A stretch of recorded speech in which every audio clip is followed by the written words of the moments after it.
Okay, so this is just a simple little project that demonstrates the running stitch if you want to do something like this. This is cardstock. You could use any kind of paper for your template.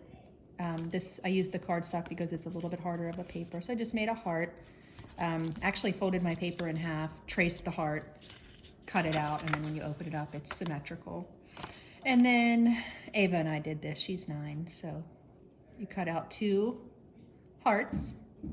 I sewed the button on first because you can't, you won't be able to stuff it if you sew the button on last. You'll see what I mean later. And then we just started with the running stitch. This is embroidery floss. This is the same type of string that kids use to make friendship bracelets. So this is a bigger needle, obviously. So if you want to use something like this, if you have it sitting around your house, this kind of makes the stitches stand out. But anyways, this is the running stitch. So you can see running stitch is just through the back, through the front, all the way around. Now, if you're going to stuff this, which is what I'm going to do to make a cute little pillow, you want to leave a little bit of it opened. So when you get towards the end, you have space to put your stuffing in. This is the stuffing that I have.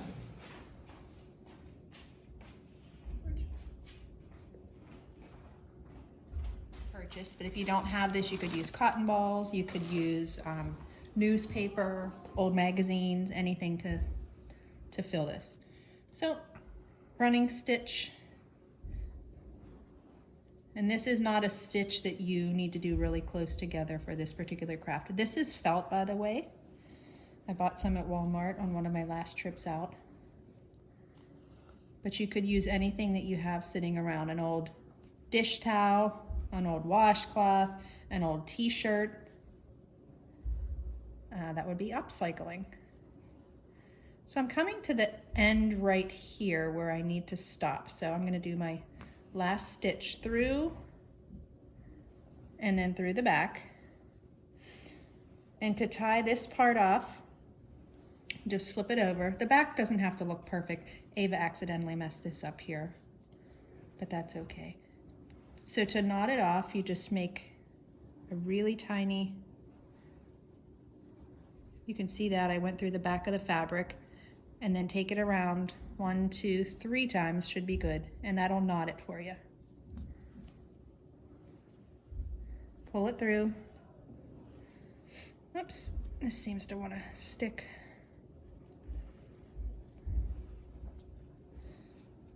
My knot has gotten stuck, but that's okay. We're still just going to cut it because this really is just for practice. So here's what I have so far. Now there's a little spot here that I can stuff it. So I'll take a little bit of stuffing, shove it on in there. You have to be careful so that you don't undo what you've done, but just a little bit of stuffing. And again, this is just for practice, just to have something fun that you can look back and remember, hey, I did this during the COVID-19 quarantine, the distance learning time. Push it back through there. And let's see, we're gonna have to redo this. So let's stop the video for now. Okay, so for me, this is the hardest part, getting the string or the thread or the embroidery floss through this needle, but luckily this is a larger needle. So I put it through just a little bit. I'm going to tie this. Okay, so 1 knot, come on fingers. Just do it twice.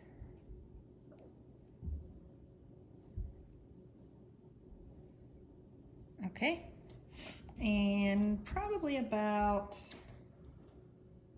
we only need a few stitches, so that is going to be enough. We have to knot the other end.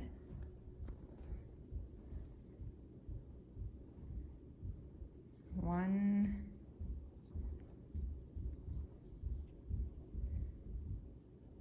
two, Okay, all right. Now I'm gonna go through the back because my back is already a little bit ugly, so I want the beginning knot to be on the back. Let's pick up right where we left off here. And I'm basically just gonna do the same thing. This is the running stitch. Back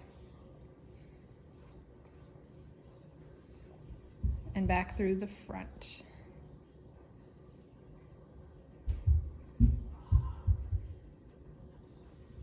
All the way around. Again, it's not going to be perfect. It's just to demonstrate that you know how to do the stitch and that you'll have something fun to look at.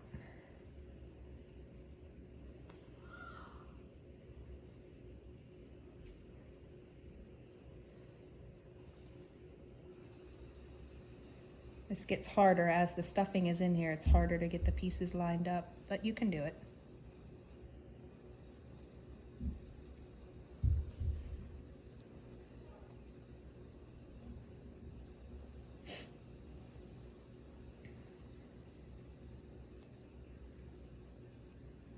Almost done.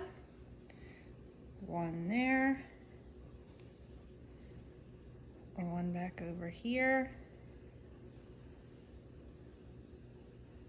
Back through there.